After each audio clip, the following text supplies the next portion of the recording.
bergetar. Ini saja kita menuju to the land of town. Let's go! Pembuktian kembali para Youngblood dan juga veteran yang kembali lagi. Cloud versus Moskov. Wah, enak banget ya, nafas ngekes sambil nafas tuh enak banget. Ya, kita ngomongin tadi ya, Godland matchup yang tadi Iya. di-mention sama Owl, Cloud lawan Moskov. Mungkin agak sedikit lebih menguntungkan bagi Moskovnya karena dari sisi manapun Spin of Mystery ngedorong Cloudnya.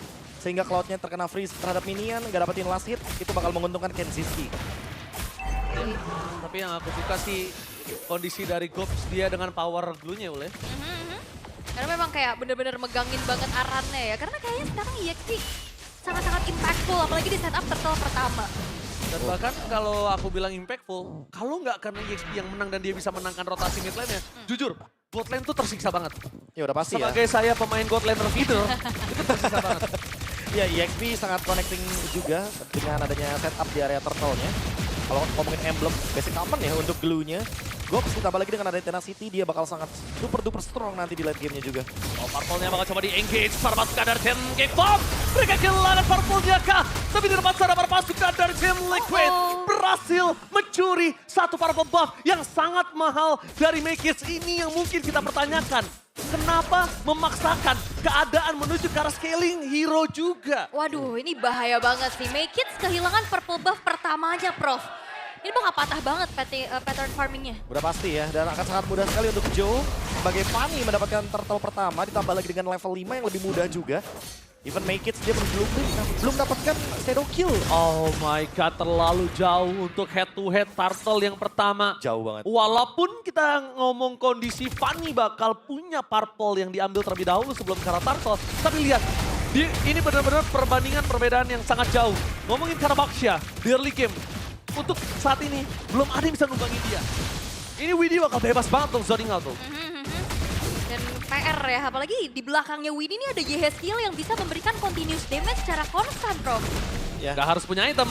Tapi di depan sana Gob sudah berada di level 4. Mencoba untuk melakukan zoning out, apakah akan dilakukan. Tapi Fanny berhasil mendapatkan turtle yang pertama itu agak cukup jarang. Tapi dengan ada Widdy terperangkap satu poin kill dapat Silicon.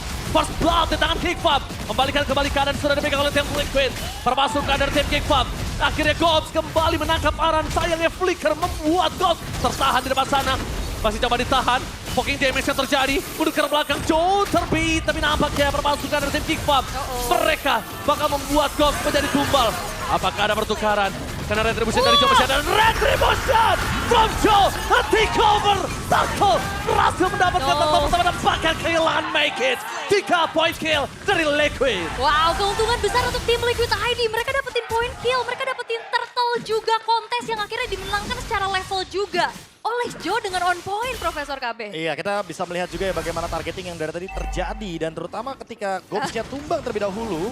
Wait. Wait. English caster. No Liquid for this time. Oke. Lihat tuh Elf Dragon berjalan WD. Berhasil melakukan satu point kill. Satu point kill yang sangat mahal dari Cabo. Oke. Masih punya Purify. Tapi kalau misalnya kita coba tarik ulur ya. Ini Liquid selalu punya potensial terhadap god laner mereka. Tapi nggak pure marksman. Nggak pure marksman. Sadar nggak? Ada Ruby waktu itu. Kabuki juga dengan Yuzongnya pernah bersinar. Karena playstyle juga nggak sih? Kayak Iya. pasti mereka tuh ada strat bawa Yushin, makanya sangat besar kemungkinan mereka akan bermain dengan metode seperti itu. Dan wow, Yehezkiel item pertama langsung Sky Piercers loh. Langsung. Langsung.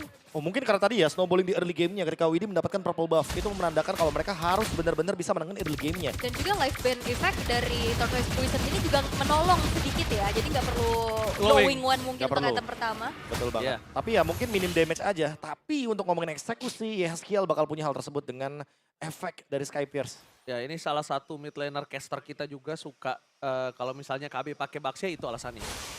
Lim ya, jadi dia nggak harus bikin glowing one ya. Ya, saya emang terpaksa aja sebenarnya. Oke. Mengalah ya. Mengalah. Oke, ngomongin ke arah 800 gold yang terkejar ternyata kali ini. Ya, jadi udah terlihat bagaimana dari tim Liquid ID ya mereka coba untuk memaintain keunggulan yang sudah mereka miliki dan Joe-nya juga cukup free nih Prof untuk farming. Tapi nampaknya tidak akan tinggal diam. Flicker yang digunakan Gobs menandakan tidak ada zoning out dengan surprise take di arah bottom turtle. Ini udah pasti bakal jadi keuntungan buat Aran ya. Dia yang bakal bisa untuk mengendalikan setup turtle-nya seperti apa. Semenjak Gobsnya nggak ada flicker juga sekarang. Ya, Kali ini mereka mencoba untuk melakukan takeover terhadap turtle kembali. Fanny dengan 2 turtle yang pertama itu menjadi sebuah masalah dan besar. Randy Bochat! What the monster from Kickbum! Dibalaskan dengan steel turtle yang sangat manis. Tapi pertaruhannya menuju ke arah Purple Buff. Maka coba dilepaskan, tidak ada retribution kembali. Joe kali ini nampaknya setidaknya at least Purple-nya di takeover. Iya, dan bahkan ini menjadi keuntungan Gixam karena mereka meninggalkan Kenziski di area top lane sehingga ada satu outer turret yang berhasil untuk didapetin. Ini nge-boost banget bot lane dari Gixam. Dan udah pasti ada perbedaan sedikit ya dari Kabuki dan juga dari Kenziski. Karena Kenziski sekarang udah bergerak ke area mid lane. Oke, Gops, no flicker for this time. Aboy mencoba untuk melakukan cover di arah bottom lane. Menyelamatkan satu buah turret. Mereka tidak mau power split push dari Kabuki ini akan nyala. Karena kondisi satu-satunya dari Geek Farm yang diuntungkan adalah dia dari gold lanernya. Berhasil dapetin turret di atas. Iya, ini nge-boost banget ya dan akhirnya sedikit mengejar ketertinggalan yang sedang dialami. Tapi satu pencurian tadi begitu baik sih, apalagi dalam keadaan make it-nya under level. Oke, Winnie masih coba ditahan di depan sana. Tapi untuk ngomongin pasukan dari Geek Farm, jujur mereka nge-buying time waktu. Kalian sadar gak? Dia nge-relay waktunya, dia nge-stretch game ini jadi lebih lama. Tapi Kabuki kali ini masih ada Purify. Dengan tidak terlalu terburu-buru tertancap, Kenziski tidak boleh masuk. Sekali masuk dia tidak akan bisa keluar. Cover yang dilakukan Liquid pasti sangat cepat. Ya untungnya jiwa muda Kenziski nggak keluar dari situ ya. Oke, one by one situation, tapi ternyata jadi banyak dari sana. Jadi berubah 3 melawan 3. 3 kali 3, 3 point kali ini tidak ada yang didapatkan sama sekali. Zoning out yang dilakukan Baloyski berhasil mendapatkan 1 buah turret dari bottom lane. 2 turret, ini mahal. Waduh, ini Jo? bottom lane rame, ditabrak. Ditabrak, Baloyski mencoba di cover. Winnie sekarang full mouth, 2 yang terakhir dikeluarkan. Tapi dapat sana, lihat yang bisa diberikan. Dari Final Restart, close lagi, Boy.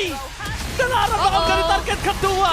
Double kill di tangan Kenziski membuat para pasukan dari tim Geek Farm mereka kembali bounce back. Wow, apa yang sudah dibangun oleh tim Liquid di awal turtle pertama dan setelah adanya pencurian dan bergulir lagi. Kabuki no. Walaupun dia punya Purify, walaupun dia punya Purify, ingat. Purify tidak bisa menyelamatkan dia kalau tombak lintas Sumatera dari Kenziski itu menancap. Ya, dan sejujurnya juga ini membawakan paketan yang biasanya nge-counter ke arah Fanny. Dan kita belum ngelihat Fanny-nya juga sebenarnya kena counter secara langsung ya, Prof? Ya apalagi Kenziski yang dari tadi gak jadi korban loh dari Joe. Karena Big Fanny kan tujuannya benar-benar pengen ngebully untuk gold lane-nya. Tapi gold lane-nya dari tadi kita bisa lihat dapetin turret di bagian top lane, dapet turret di bagian bottom lane. Ini benar-benar big win harusnya untuk Geek Farm. Mereka udah unggul dari segi gold dan ingat mereka hero late game. Iya, itu yang aku permasalahkan dari tadi. Ya, dan walaupun memang kalau melihat dari awal make it-nya terseok-seok sekali ya. Tapi ada celah yang lain juga sehingga damage dealer yang lain, Waskiel. Ya, skill Purify Gaming save the day for this time. Dan bahkan Baloyski menjadi target utama Fenris Drake. Tidak bisa menyelamatkan sosok dari seorang Baloyski. Tapi lihat Aboy dan oh my god! Joe! Dengan adanya satu Cutthroat berhasil mendapatkan poin kill yang sangat mahal yaitu Aboy. Ingat, kenapa aku bisa bilang poin kill yang sangat mahal? Karena Aboy adalah permasalahan yang dimiliki tim Liquid. Dari tadi ya. Dari tadi. Make it-nya struggle, Aboy sama Kenziski-nya juga bisa farming nih untuk dapetin beberapa item. Dan bahkan Trinity-nya udah hampir selesai nih Prof untuk Kenziski. Ya untuk Kenziski mungkin akan kita skip dulu ya karena dia benar-benar farming dari tadi. Tapi untuk Joe, dia juga sudah selesai dengan Malefic Roar.